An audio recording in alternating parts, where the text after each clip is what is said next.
Okay, let's talk Dolittle. Welcome to Viewlittle, week 25. Nobody told me there'd be a dragon. It's as old as I was at some point. Yeah. 25 weeks. So, let's address the dragon in the room? Yeah, let's address the dragon in the room. We've watched this movie 25 times this year. Yeah. And there are probably some things that bug you about this movie. There are. Some little... Is this a bug episode? This is a bug episode. We're talking... About bugs or about things that bug us? Yes. Unless you have something else that you... I mean, in fairness, all the bugs bug me. Except the bees. They've been buzzing about me. We're going to have the rest of our episode exclusively in B. Buzz, buzz, buzz. Buzz, buzz, buzz. Buzz, buzz, buzz. That means buzz, buzz, watch buzz, out, buzz. kid. Okay. Speaking of things that bug me, why for the bee one? Why did they go buzz, buzz? Why don't they try like buzz, buzz? Yeah, why didn't they try the buzz? Great question. I actually know the answer to this one. What do you think the answer is? Because I read like an interview a long time ago with Stubbins. I remember you referencing it. Yeah, he had he said he had an animal coach for some things, but for things that aren't like real, bees don't. Like they buzz, but they don't. It's not really how they communicate. It's just their wings. Yeah, vibrating. He had to come up with it on his own. Yeah, that's an issue. And he didn't have any good direction. Bees go buzz, buzz, buzz. It would be fun for him to like put it back on the Dolittle. Is like, oh, what have they been saying? Yeah, that would have been. The fact that we never see bees. Stubbins should be a little... I think Stubbins being a pet monkey would make this movie better. It would be better if he was a pet monkey. I'm worried about the chimpanzee. Is that the chimp? Or he could just be a wooden boy. A Pinocchio. A little Pinocchio. Pinocchio. He sort of has that vibe, actually. Pinocchio boy. He kind of does have the vibe of not a real boy. Yeah, because his clothes don't fit right. And I feel like if he had one wish, it would be to be a real boy. That's kind of what is the epic burn that Dolittle does. Yeah, you have friends and you can even talk to him. You're finally a real boy. Pinocchio. That would make Arnold Stubbins a... Geppetto. Yeah. The crickets have been chirping about you. Polly's a blue fairy. Yeah. No, it's like actually the kind of parrot she is. Oh, right. I knew that. What else bugs you? I had to decipher my own notes. Let's see if you know what it is. Okay. What is that wood? Oh, from the beginning of the movie. Yep. Yeah. Exactly. Yep. There's a top-down scene of Stubbins running through the forest carrying Kevin. He's following Polly. And there's this strange drop that happens as he passes over a fallen log. He throws something out of his hands and it shatters on the ground. It's it looks like the person was like, you're going to run over this log and you're going to throw this and it'll look like the log has split. Right. Because it's like a powder that kind of scatters on the ground. Not really powder. It's I thought it was literally a towel. It looks like if you ever have a piece of wood that's super chewed up by bugs and you drop it and it goes like white pulp. It doesn't shatter. It just flops on the ground. That's why it sort of spreads, doesn't it? It's like see, that's why I thought it was a towel. It's like you take I guess it does kind of have that kind of effect. But it's strange. It's the strangest shot in the movie, I think. It's just so weird. It's so unexplainable and it doesn't make sense what they're doing it for. Is it supposed to be that he kicks the log as he runs over it? Is that supposed to be what it looks like? But he's definitely dropping something, right? Yeah, that's what's upsetting about it, is he clearly throws something. You can see him sling it over, and it's so weird. Why? I guess one thing that we haven't thought of is maybe that wasn't supposed to be a top-down shot. But then why would they have it? Because maybe they were doing aerial footage, and then for some reason... Why would they have the aerial footage, though? For some reason in the edit room, they're keep it in. Okay, maybe they used the wrong take or something? Yeah. That kind of thing? I guess that could be. Or maybe the other takes looked worse. Maybe that was the best one. That's possible too. But the whole thing is baffling. If he's right, we don't know what it is. It's so strange because visually it's the dark forest floor, and then all of a sudden you have this splash of white as he's jumping over the log. Thinking back to the first couple times you saw it, do you remember noticing this? Yes, I do. Right away? I don't remember it in theaters. Okay. But this year, every time that we've watched it, I remember seeing it, being what's going on? Okay, because I've never really thought about it. It's always kind of bugged me. It is a little annoying. What is he dropping something there? Is he throwing something there? I remember noticing it the first week of this year, but not thinking, Right. like just assuming that it was him kicking something or something. And then as progressive watches go on, it's like he's dropping something off to the side. What is he doing? What's the purpose? So yeah, that's a big bother. Is it my turn to say something that bugs me? If you have something, you can. If not, I've got a whole list here. Okay, I'll let you go again. Okay. Dolittle's walk. Specifically, it's the only time he walks strangely when they arrive at the Queen's bedchamber. He walks in like hunched in, and he has those funny glasses on that are tinted yellow, like he's going to an airsoft tournament or something with the side panels. Yeah. And he's like doing this weird shuffling walk that he doesn't do anywhere else in the movie. And I don't know why he's suddenly this timid character when he doesn't repeat that kind of energy anywhere. My thought is he's like trying to not be noticed by Moodfly. That's kind of my interpretation. He's like trying to sneak in. Yeah, it kind of has that vibe that he's trying to sneak in, but I don't understand why he's doing it. Yeah, that's true. It doesn't make sense because he's there to see the Queen.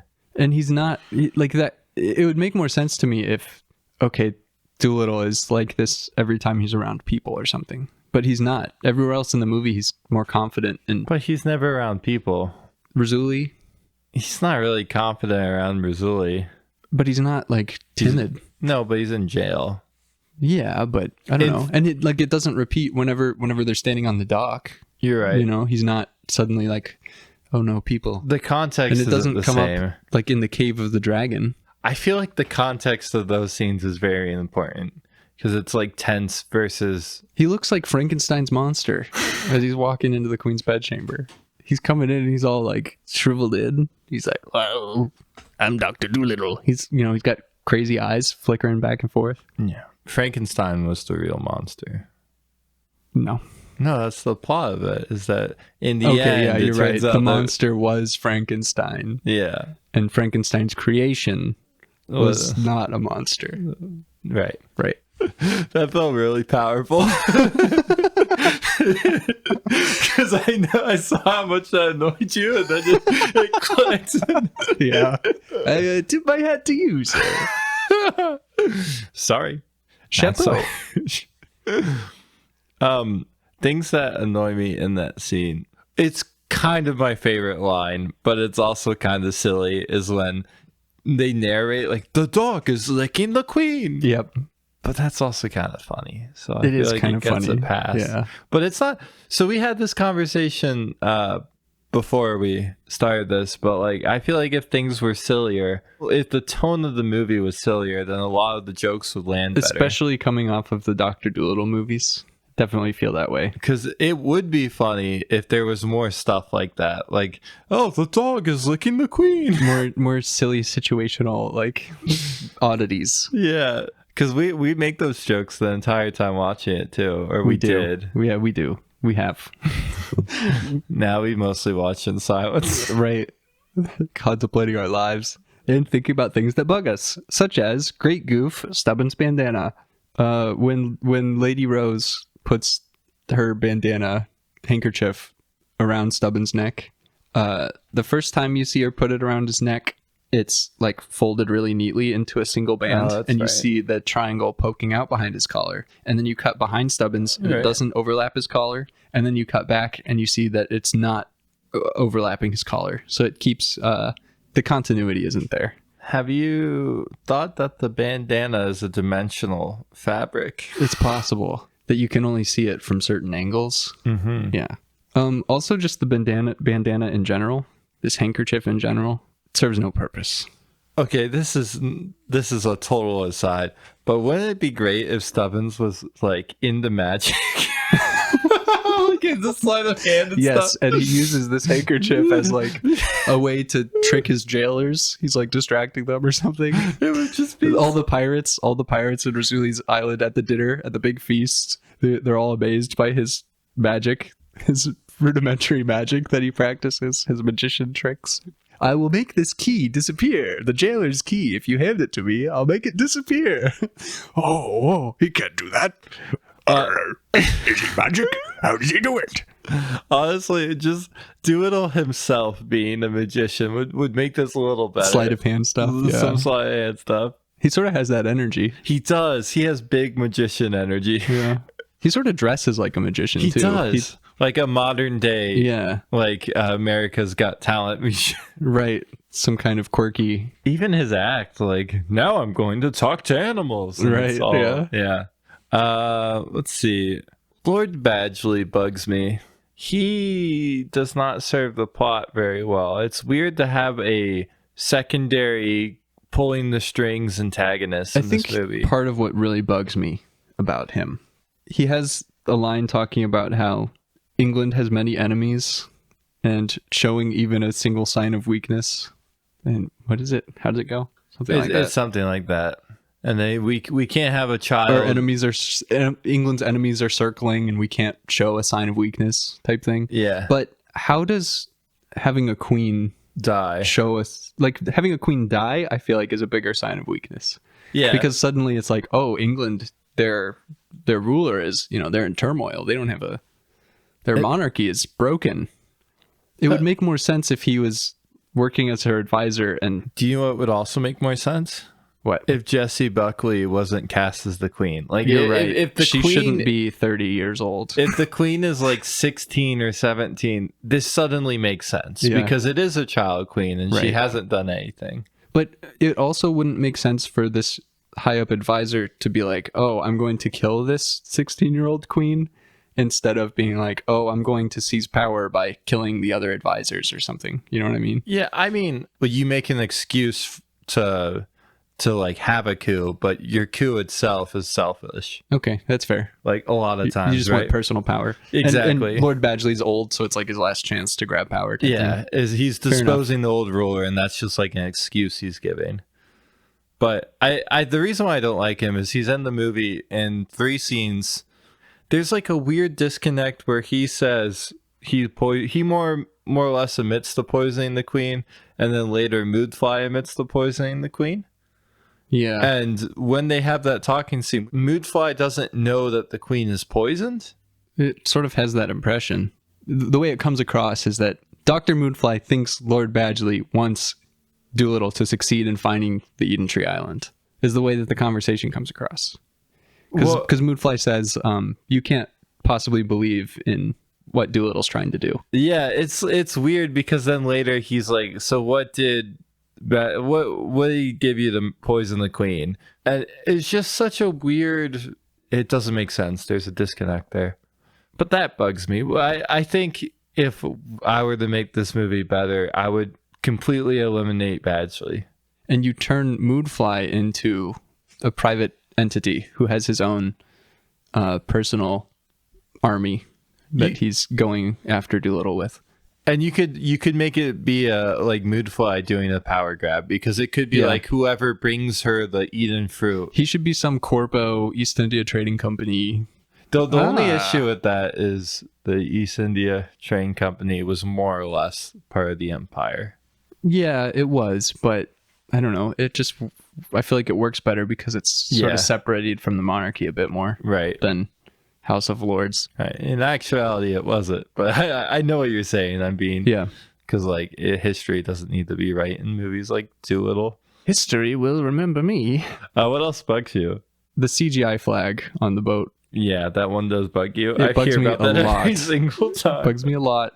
It looks awful in all of the scenes where you can see it in the background on the boat.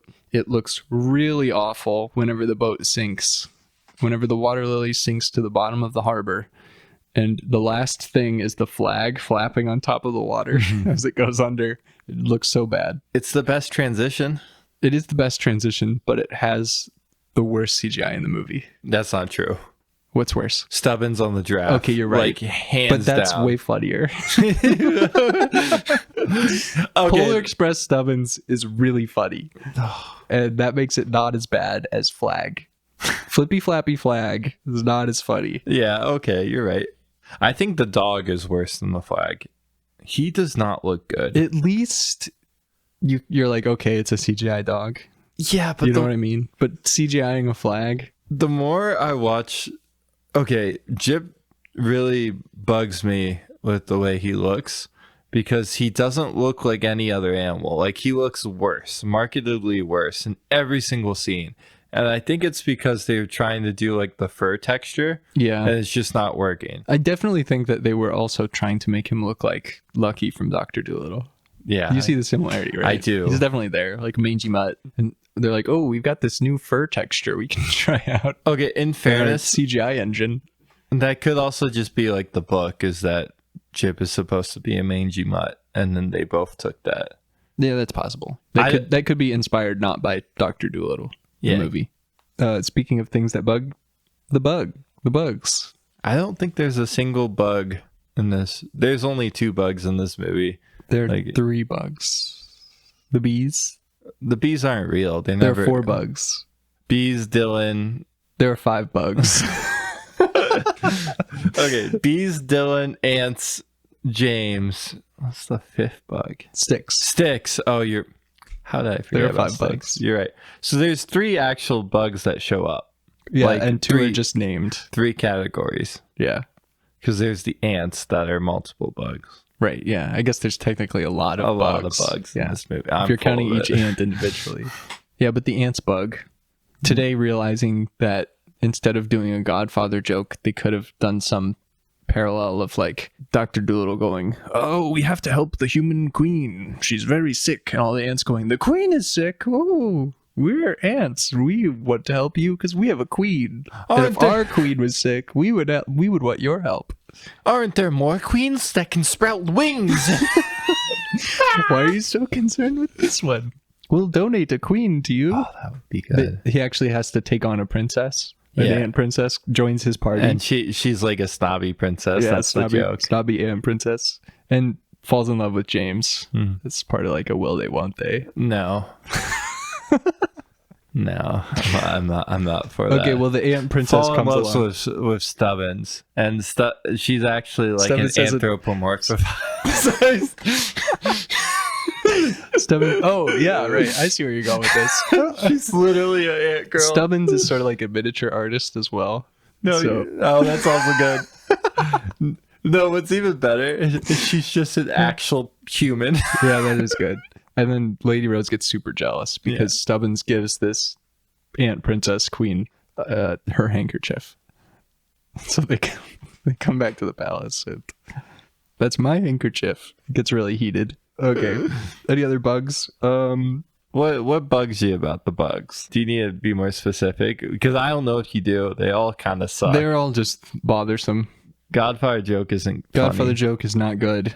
It also doesn't work It's out with of place. It doesn't work with ants, It doesn't especially. work with ants. Because That's what ants are a bothers me. matriarchal society. It just doesn't work. what's your human's best offer? Why would ants be like that? It should be weasels. It should be a weasel king. You just want another weasel joke. Maybe. If they'd stolen the weasel joke instead of the Godfather joke from Dolittle 2, it would have been better.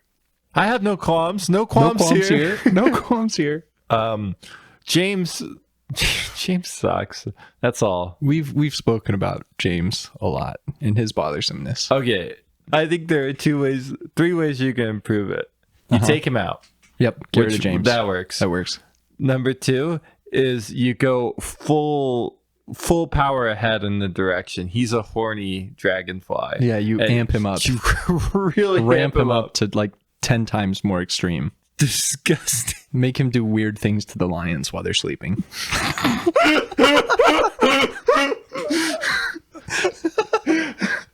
A goose has appeared in the studio. Oh, Dab Dab. Ah, yes.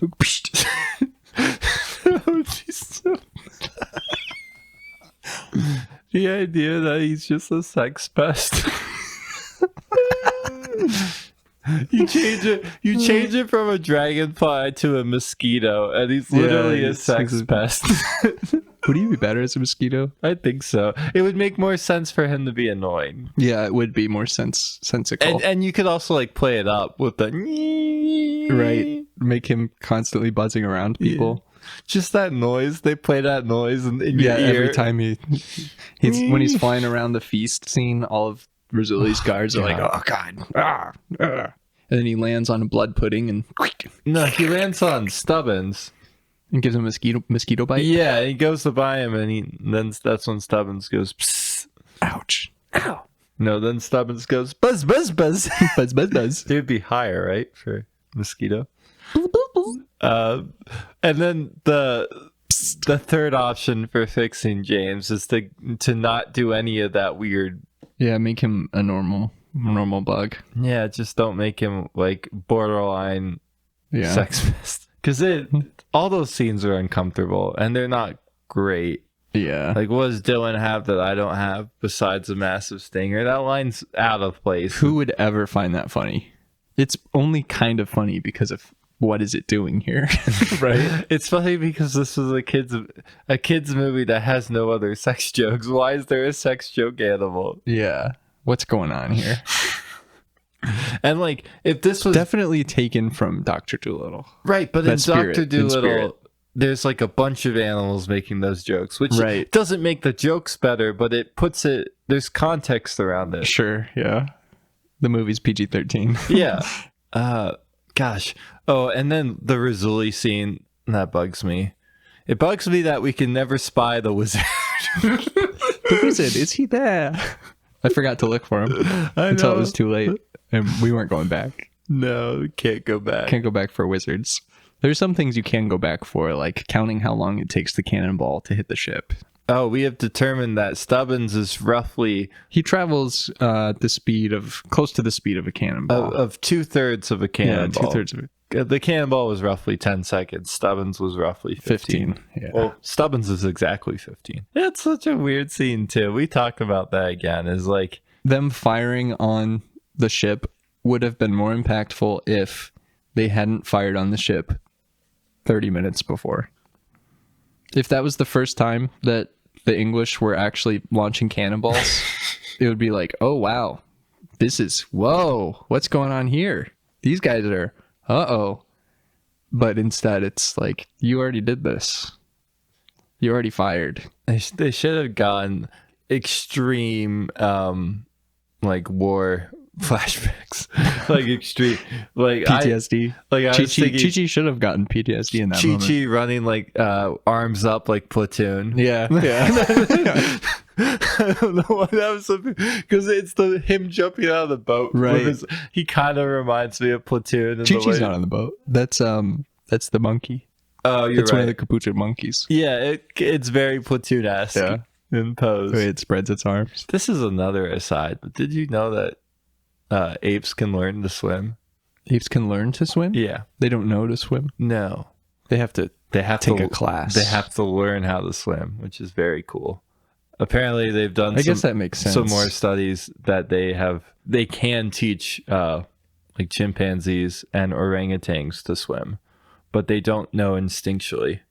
I guess I mean, part of me sort of feels like every critter has to learn how to swim, right? No, that's like a huge distinction. Because like humans, we don't know how to instinctually swim, but if you throw a human into water, they'll probably drown. not necessarily. Yeah, baby, yeah. Like a child, yeah, they'll probably drown. Well, if you throw any child animal into water, No, probably not. Really? A lot of animals just know how to swim instinctually. Another part of this is... I mean, wouldn't a human know to like paddle their arms? we don't doggy paddle. Whoa. That's the huge thing. And when they taught, it was orangutan specifically how to swim, they don't doggy paddle. They do more of like a breaststroke, like frog kick sort of deal. And Hey, I have a question for you. yeah. Should I save this? No, I'm going to ask you right now. I watched Barbie Dolphin Magic. There's a scene where the mermaid teaches Barbie how to swim, and she says to Barbie that she needs to keep her legs together so that her swimming will be more powerful. If you're swimming, can't you generate more power by not keeping your legs together? How do you mean? I need more context. Like, you know how mermaids, they have Oh. one leg tail? So, they're kicking with their one tail. So Yeah. the mermaid tells Barbie that she should kick her legs in unison. Like it's one tail, basically. Okay, so I think in essence, flutter kick is a lot more efficient, and that's why we do it, but maybe... Not powerful necessarily. Yeah, because the butterfly kick is a lot more powerful. It's just not very efficient. as far as that goes. Okay. But it is very efficient if you're swimming underwater and you know how to do it, especially if you have fins on. She did have fins on. So if you have fins on, yeah, then it's super efficient because your whole body's, the way it undulates, it generates more force. Okay. All right. Credit Barbie Dolphin Magic. Because you've like thrashed around in water, right? Sure, yeah. When you're doing that, you create opposite forces. So the reason why it makes you sink is you're pushing up and down, so you're not going anywhere. So that's kind of what fins do when you flutter kick. That's not entirely right, like, because it still pushes you forward, but that's like the idea. So having one unified is more efficient if you're underwater with fins on. That was the situation. If you are on top of water, then flutter kick is a lot more like energy efficient swimming, I think. And I mean, if you look at professional swimming, like backstroke, you can do butterfly kicks on your back when you first push off the wall or go under, and all of them do it. I think I have seen that in the Olympics. Same now, with thinking about that. Freestyle. You can do, I think, 6 kicks butterfly, or like the your legs together, and it's much more efficient underwater. Gotcha. Thank you for that digression. Yeah. Anyway, I don't remember what we're talking about. We were talking about bugs. Something about swimming. Yeah. Monkeys swimming. Monkeys swimming. Yeah, it's just cool fact. Yeah, that is a good fact. Apparently, it's like a evolutionary difference that most animals instinctually know how to swim, and primates and humans do not. And I remember reading the reasoning for it, and it doesn't really make sense. We were born on land. Yeah, I mean, the idea, that's kind of it, is that the only water we went through is stuff we could cross without swimming. But typically that doesn't make sense, because usually in evolution, you don't just lose something because you don't use it. For example, we have our appendix. That's a good example, except now they're discovering that it might have a function. Uh-oh. I just got rid of mine. But I'm kidding, I still have mine. But that is like wisdom teeth. Yeah. That might be a better one. You use those. I do use mine, actually. They're trying to take them from me, but I use them. You literally chew with them. Yeah, I do. I chew with them. And you have to keep telling them. I have to keep telling them. I chew the wizard's teeth. My wizard's teeth? I can't lose my wizard teeth. How else am I to grind up eyes of newts? And bones. I eat the bones? Back to Dolittle. We're past Fazzuli's Island. We're now... What bugs you? I got one. Okay, go ahead. That stupid montage. I hate it. Yeah, the montage is a big bother. It's like a 2-minute montage. And it's just there. He's like... They say so many times, like, there's no maps of Eden Island. They're like... It can't be found on any map. You can't find it on a map. Nope, maps won't help you. Maps. Hey, how about we look at maps for like a minute? That'll be good. And then there's this stupid scene where he flips up his hat, and then flips it back, off, and then flips it onto Stubbins' head. And then Stubbins goes, ooh, a hat. And everyone on IMDb goes, trivia for you. Dr. Dolittle flips his hat just like he does in Sherlock Holmes. Oh, that makes sense. Yep. Okay, that's a fine Easter egg, I guess. No, it's not. It's okay. This movie is a tribute movie, though, to Robert Downey Jr. All of his roles are here. There is an Iron Man scene. There's an Iron Man scene. There's a Sherlock hat scene. I mean, he really embodies the character, the fact that you can't separate the role from the actor. Right. What did we just do? Oh, yeah, the hat flip. Anything else that bugs you? The dragon colonoscopy. Yeah. You know what actually bugs me about that scene? Yes. Besides the scene itself, which I think is unnecessary, it's the fact that he's like, the league is the national emblem of Wales. And then you have known this about me. It has always bothered me that the dragon, which is on the Welsh flag, is being penetrated by a leek, which is an emblem of Wales. Yeah. Like, what's the purpose of that? Yeah, what's going on here? What do you mean by this, RDJ? Because that line seems improvised to me. It does sort of have that vibe. It's just sort of like he just holds it up and he's like, did you know that the leek is actually the national emblem of Wales? A very useful vegetable indeed, or something. Yeah, you're right. And then he's like, deep breaths for penetration. I knew it would come in handy. What does Dab Dab say? I told you that'd come in handy. Is that what it was? It's definitely I told you so. Told you so. Something Told like you. that. Just rolls out the back. Here's something else that bugs me. Yeah.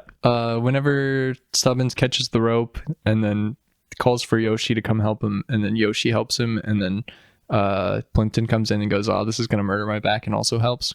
There's the camera shot that goes from Stubbins holding the rope back a little bit to Plimpton holding the rope, and it keeps going back, and you see Yoshi holding the rope, and it keeps going back, and the rope is still being pulled by someone. Yeah. Like the cameraman is pulling the rope.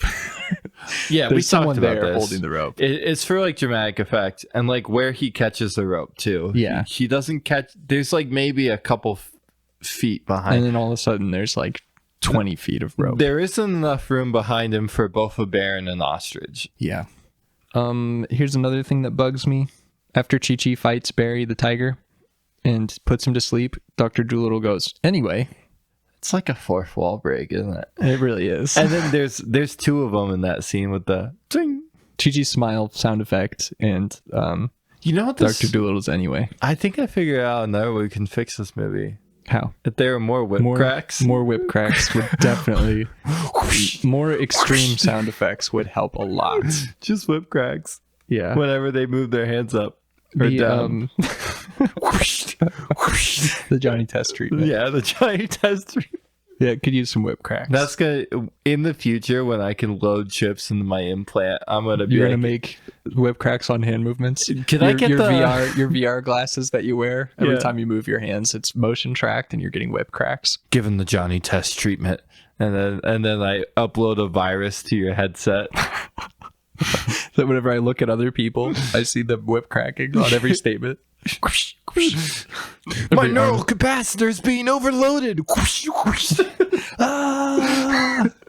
Anyway. Stop. Anyway, here's another thing that bugs me. On action cuts. On action moments. Okay, hold on, let me restart. Here's Okay. another thing that bugs me. There's this principle in editing of match cuts where you have someone coming through a door and they open the door from one side and then you cut to the other side and you see them opening the door again. And you overlap some of that action so it gives people's brains and eyes times to process, oh, they're entering that room. That's the door that Right. we saw. Like it repeating the same action on both cuts Right. makes it easier to process.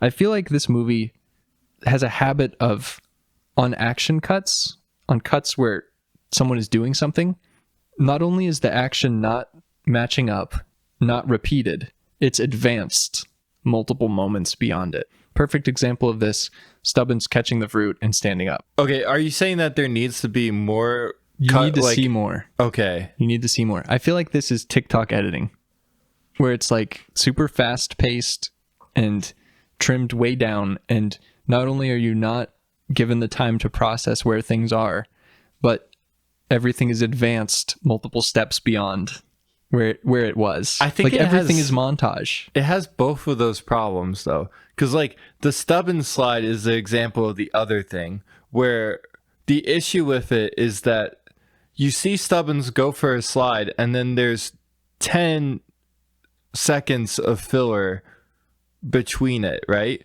Like there's a bunch of unnecessary action but happening you- between his. And you don't get the moment where he stands He up. stands up, yeah. It's It's strange what they choose to. and same with the cannonball scene. Like there's so much unnecessary action being shown. Like if for the cannonball scene, if you just saw the cannonball, like you didn't see the animals start to flee the ship, and you just followed the ball cannonball the coming entire in, time. and Yeah. then as it gets close, that's when you see the animals move. Yeah, that would Ins- be better. Instead of doing a shot, a circle shot, you see the animals start to panic, goes back to the ball, then you see the animal. Like Yeah, that's fair. both of those issues are prominent. I know what you mean. Like there's no continuity between cuts, but also the scenes are too long.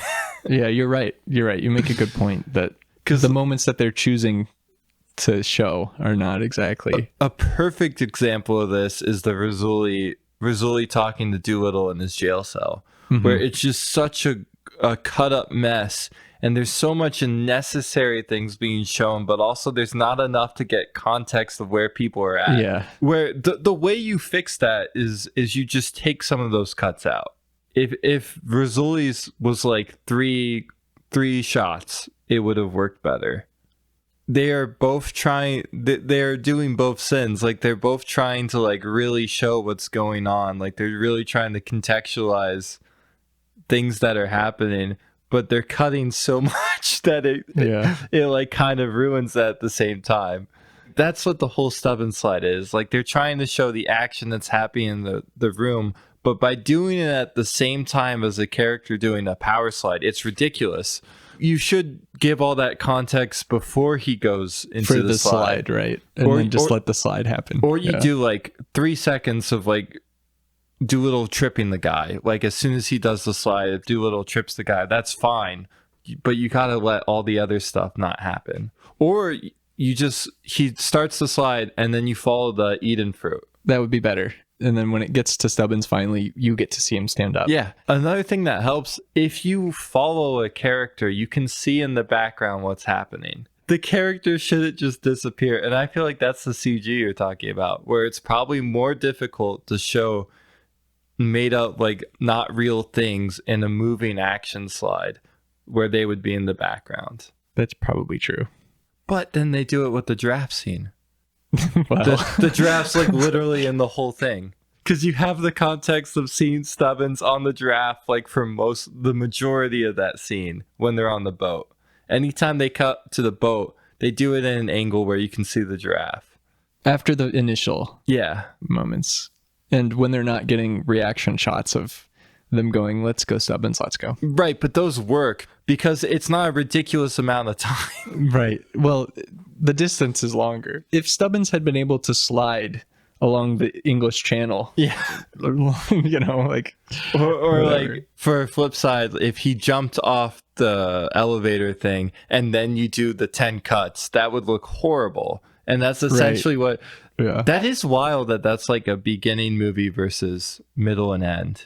I don't remember when I noticed this action cut thing where they're speeding up. They're cutting out things that happen after actions. But once I noticed it, I started getting annoyed because it was like when Dolittle writes his open sign or whatever, it does the same thing when he hangs it up. Whenever I think it happens after the whale scene. I think it's Rizzoli. I think it's the whole. It's Monteverde. Yeah. Monteverde forward. Monteverde, because that's like the most chopped up part is Monte. Yeah. Maybe that's where it's the most noticeable. We should definitely look in the beginning of the movie. If this is new TikTok influenced editing, where people's brains are able to process cuts faster, so you don't have to show as much information. I think it's just bad editing. It is bad editing. I think it's editing where you have 10 shots and you don't know how to. Like, you've done a lot of reshoots and you can't use all the materials, so you're interspersing what you can use and with what you already have. If you don't do extensive reshoots, that's kind of what you have to do. Is you use what you already have and you intercut it with reshoots. Right. Yeah. But in a movie like this, it looks ridiculous. I don't know if they did reshoots for Monteverde. It's so hard to know. They had to have, right? I don't think because there was an entire character that they cut out, the lion. Oh yeah. Well, I think part of the reason why I don't think they did is because the editing is so bad. Like it almost looks like they just tried to cut out everything that wasn't in it. Like, we need to get this plot out, so just cut it out. The ants and stuff are probably reshoots, right? Yeah, but that's like all you need to do is maybe Robert Downey Jr. I don't know what's the reshoots and not. Well, someone tell me. The ants and James you just add into a scene that's already been shot. And, right. And the ants, you literally just need Robert Downey Jr. in a on up shot. Yeah. Where he's mostly just fuzzy. Yeah. He could even be a stand-in, it wouldn't matter. Yeah, make him out of focus. Be done with it. Anyway, I've got one last thing that bugs me. Okay. It's the after credits scene. Yeah. Because the movie ends and it's so positive and happy and yay, Stubbins has found his place. Yay, Dr. Dolittle is helping animals again. Boom. And then you get to see the credit sequence where everyone's winning medals Yeah. It's fun and lighthearted. Credit sequence rules. And then you get to the in case you were wondering bit, and you see Moodfly get mauled by bats in this dark, dingy cave. And it's first of all, it's scary because the bats all have red eyes, and they're evil creatures that consume Moodfly. And that's, I mean, like, scary. Anti-bat propaganda. Right, anti-bat propaganda. Murder. It does this weird thing where it's like, because when he like dies kind of in a weird way, but it's implied that he dies in that scene. Yeah. And like, so they do two things. They're like, oh, he didn't actually die, which is, it's a kid's movie. And then immediately they kill him. Right. Just let him be dead. Now, let him have died off screen. Maybe if they made it even darker, and instead of it being, they do the Moodfly, and then again they do another, in case you're wondering, and they show Badgley in the Tower of London being tortured. That would be better. Yeah, we should hear Badgley's screams. They do Dolittle! They do a supercut Whales! of Moodfly screaming. The camera spins, and now we're in the Tower of London, and he's being tortured. He's on the rack. Yeah, he's on the rack. In case you're wondering. Wow! And Styx is there, sort of overseeing it. Styx is watching from the wall. Sadistically clicking. Oh, and in case you are in case you are wondering, there it is. He feels pain. Yay! The bad guys are being tortured. The Starship Troopers things. It's afraid. It's afraid. No, it would have been better. You said the bat should have carried him out of the cave. Yeah. The bat should have carried him out. And if it was silly, goofy movie, it would have happened. Yeah. Like, that would have been great. Or even better yet, in case you were wondering, should be Dolittle practicing his quack doctory. Moodfly. Mood should it? Let me restart. In case you were wondering, should have been Dolittle practicing his. I said Dolittle again. Do I need to rewind again? Yeah, rewind. In case you were wondering, should have been Moodfly practicing his quack doctory. Doctory? Doctory. Is that a word? I don't know.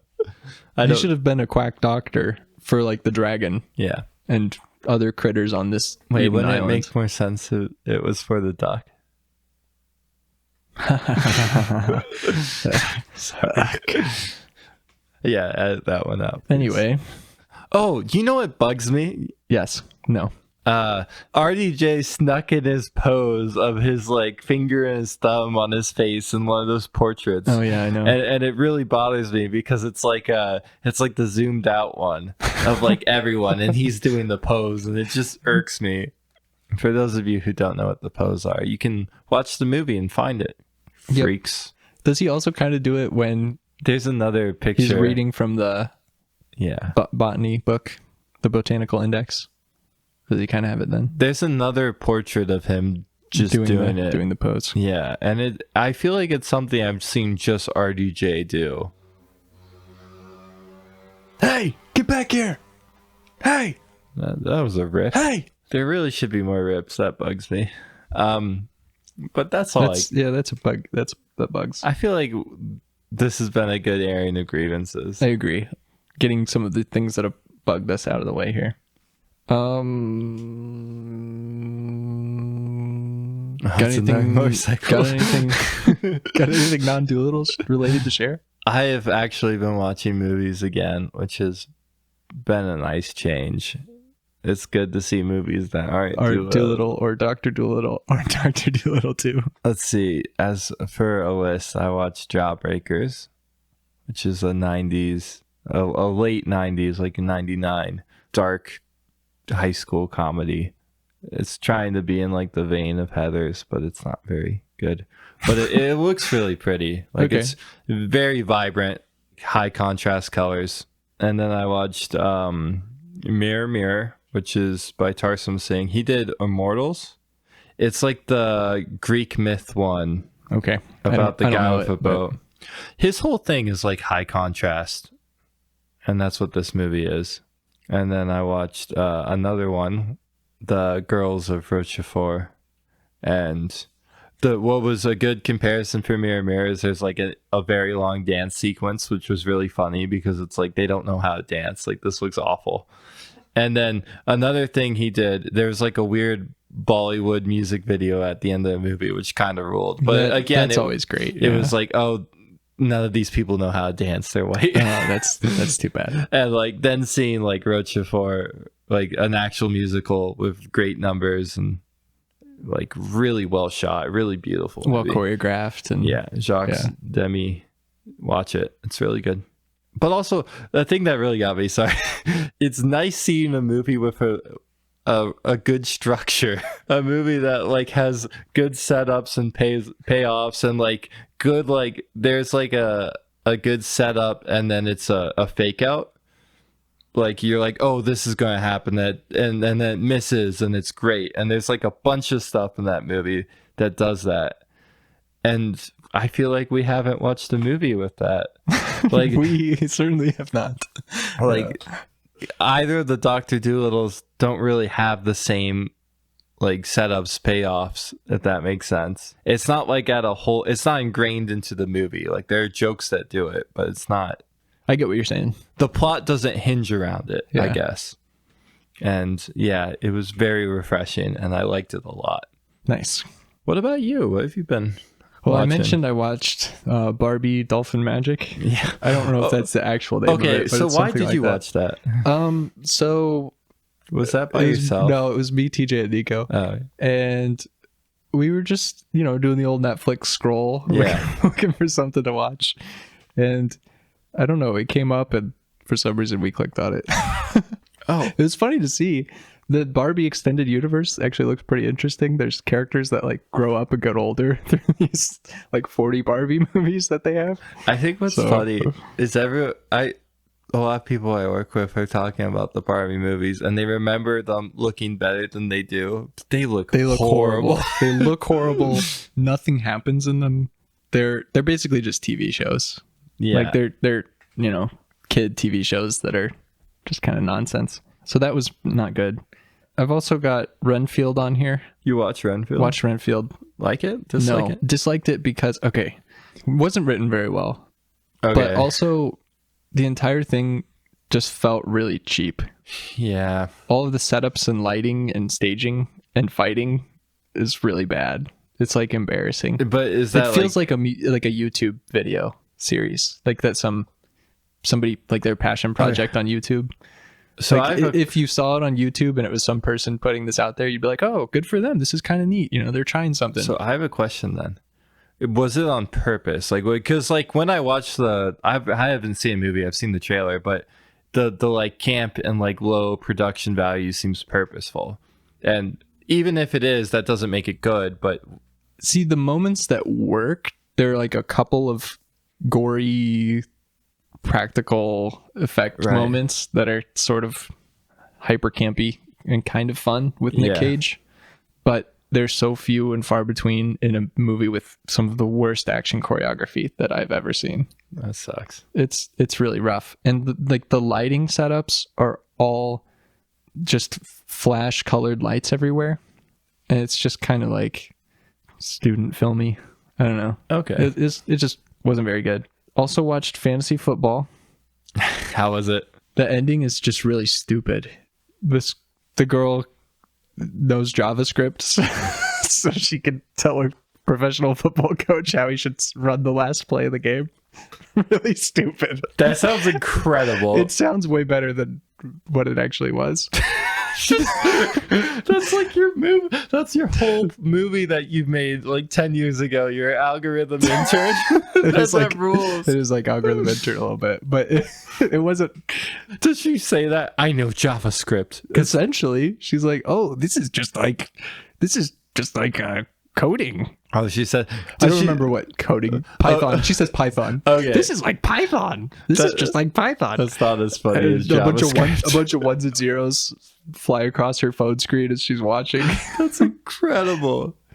It was like a Freaky Friday situation, kind of, where she controlled her dad on Madden playing football. That was the rules. premise of the movie. when I that movie, it gave me My Spy energy. It definitely My Spy But energy. I actually don't tell anyone. I liked My Spy. Sometimes I watch movies and I like them, and then I cry in the shower because I hate myself. Yep, that's fair. And My Spy was one of those movies. We talked about earlier how I would die defending the zookeeper. I'm willing to die on that hill. Willing to accept death to defend Kevin James' zookeeper. Just Kevin James. Yeah. I like Kevin James movies, and every time I realize I like them, I kind of like have to. Do you? Is there something wrong with you? Like, why are you like this? I remember, I forget why, but there was like a reason why I watched Here Comes the Boom, and then I ended up liking it. I had to have that moment of being like, do you like this? Here comes the boom. Anyway. Boom. Anyway, the last movie that I watched was also with TJ and Nico. All of these were with TJ and Nico. Okay. The last one was The Mummy Returns, which has a moment where you zoom in on the returned mummy's mouth, and he's speaking in Arabic, and then it zooms out. You're reading subtitles, and it zooms out, and he's speaking in English. That's not Arabic. That's Dolittle. Right, that was Dolittle. Anyway, it did the Dolittle moment. Yeah, that's great. It got me thinking about, I wonder how many movies there are that do this I got moment. another one. What? Oh my! I forgot what it's called. It's The Seventh Warrior. It's with Antonio Banderas, and it's basically he's like a explorer. He's like an Arab explorer, and for some reason he's with the Norse people, and they're fighting against like these people who live in a cave. They all think he's dumb because he doesn't speak the language, but there's a point where it zooms in and you can see him like gathering the language, And it zooms out. and he's zooms speaking out it. and he's speaking it. I wonder how many. Okay, It's like a gotcha moment. if anybody's got some of these gotcha zoom in moments, these Tower of Babel zoom ins, let us know. Send them to us. We'll compile a list of There all has these. to be a lot of them because I feel like movies that are with co-productions with other countries, Right. Do like, that. Yeah. I feel like maybe 47 Ronin might do has that. I Where wouldn't they be speak surprised. Japanese and then it switches to English. Yeah. On Because zoom in. it's an easy and cheap way, cheap as in like undeserved way to like set An setting easy visual cue. to be like, oh, this is Japan, but They're we need them speaking to speak English. We're zooming in as the audience. You're all going to understand Does, Japanese now. I feel like there's some Oh, what's that Tom Like, Cruise movie? alien movie that does it, like science fiction movie. You're probably right. I don't know what it is, but Does Last Samurai do it? no. I swear to God, there's a He is speaking English the entire time, isn't he? Yeah, and he learns. Does he ever? Yes, I can't remember. he now. learns Japanese. That's the whole point. Is while he's in that town, like as a weird hostage situation. Isn't everyone speaking English to him though? I thought they spoke Japanese to him. Like I thought that was the implication. I don't think so. I think that over the course of the movie, he can't speak Japanese. I don't think. I thought the implication was that he learned it in the village, but I'm probably wrong. No, I mean, he does learn it in the village, but I don't think that everyone is speaking Japanese in the movie. You know what I mean? Oh, I thought they were because it doesn't make sense for them to be speaking English to each other. I think they're speaking English to each other. I'm gonna have to rewatch The Last Samurai. It's a fine movie. I like The Last Samurai a lot. I probably shouldn't like it as much as I do. I but watched it can't enough help it. now that I don't like it as much as I used to because some of like the more obvious historical inaccuracies, Yeah, they bug you more. They bug me Yeah. more. But anyway, I'm a snob. I'm a Kevin Hart snob. Kevin James. snob. You're I- Kevin the Squirrel snob. I will not go to bat for any Kevin Hart movie. Will you go to bat for... Oh, that's not true. I knew it wasn't true. Jumanji. I like Jumanji. The Jumanji reboots, I actually really enjoy. I haven't seen the second one. I never wanted to. I'm pretty sure I watched it and it was fine. But name another Kevin Hart movie, and I probably got nothing good to say. Central Intelligence? Is that the one with The Rock? Yeah, it is. I hated it. Is he in The Other Guys? Oh, The Rock is. Kevin Hart isn't. Oh. Who's The Rock's Samuel partner? Jackson, right? In The Other Guys? I think it's Samuel L. Jackson. You might be right. I don't remember. I can't think of any Kevin Hart movies. Yeah, because they're all trash. I hate Kevin Hart as an actor and a comedian. Just to clarify, I don't like the whole like his whole personality is he's a short comedian. It bothers me. It's just because you're tall. You're a tall comedian. Oh, get out of here. See, he finds himself funny, and I think that's his greatest flaw. Whereas I also find myself funny. You're right. Actually, none of his Jumanji is his best movie, without a doubt. I would go as far as to say it's his only movie that's worth watching. I think that you are 100% right. Part of it, though, is it's just like he's himself in every movie. And it's kind of why I dislike watching rock movies now. Because he's just The Rock in every movie. Yeah, and like I've seen enough of them. The only good rock movie besides Jumanji is Southland Tales. Okay, but real talk, that is my favorite performance because he's really like hamming it up. And I tell you what, he's really bad in The Mummy Returns. Yeah, I believe He's you. just a PS2 graphic, though, in his defense. It's not actually him in the most of the movie. He's only he has like a non-speaking part at the start, and then he's a PS2 graphic, which is really funny, actually. So for Southland Tales, I think it's the only rock performance where he's not playing the rock. He's like a weird, timid guy. It's so good. It's so uncharacteristic. Yeah. All right. Any final thoughts? No. Did you enjoy it today? Do you recommend it? I was gonna say Dolittle. That really bugs me. I beat you. Can we do a reshoot? Yeah. Rewind.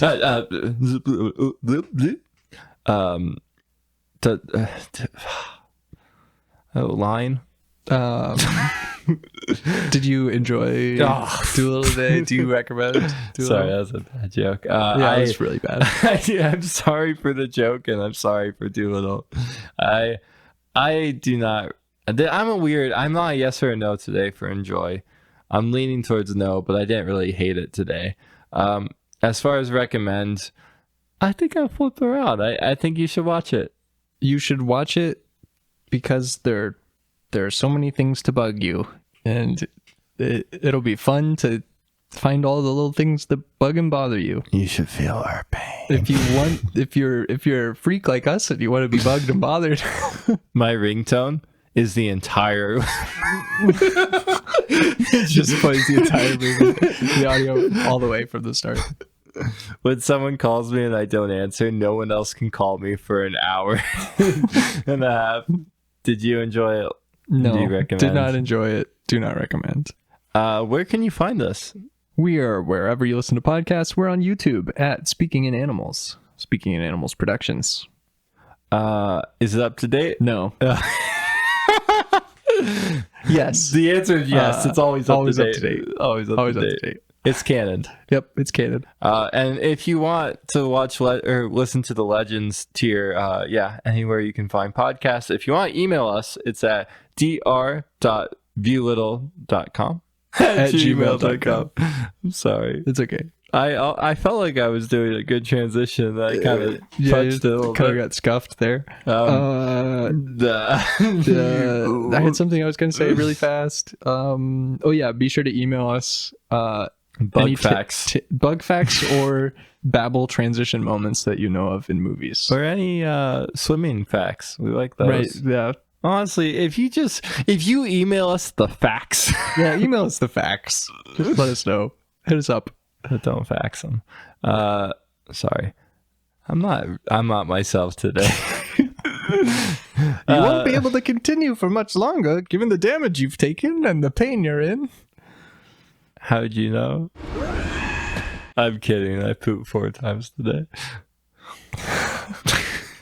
Ding, ding, ding. So keep going. That's a poop joke because I pooped a lot. So keep going. You want you to keep going.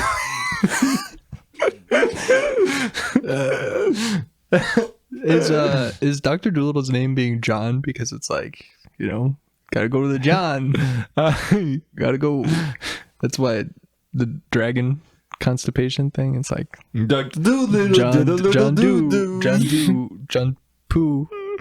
John Doolittle. Yeah. Yeah. Oh, let's do a bug quote. Okay. Buzz buzz buzz. That was very literal. I love how our endings are always just meandering, trying to quote a movie that we know 1,000 quotes, but can't meandering think of the right chaos. one. You know what really bugs me? What really bugs you? The Eden Tree Island. Everything before the cave that doesn't exist. That's a good way to end it. My name's Finn. Yeah, I'm Frank. Wow. A big cave. Oh, hey guys.